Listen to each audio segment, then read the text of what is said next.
of an action, whether happening in the past, whether is happening in the present, or will happen in the future.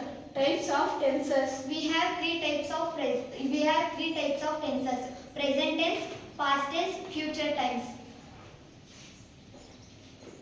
Examples. Present, I play. Past, I played. Future, I will play. Why are tenses important?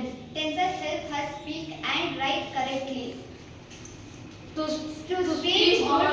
To speak good English, we must understand